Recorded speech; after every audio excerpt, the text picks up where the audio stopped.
si svijeta, tko te slijedi u tami ne luta i nikad se ne izgubi. Hvala na tvojoj riječi, tvoje čuva, tvoje učenik na putu prema istini. Kažem hvala, Isuse, na svakom daru hvala, vodi nas u svome svjetlu hvala, jer ti si put i život i istina.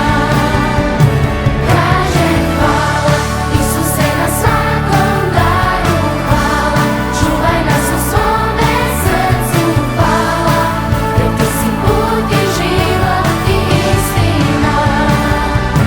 Kažem hvala.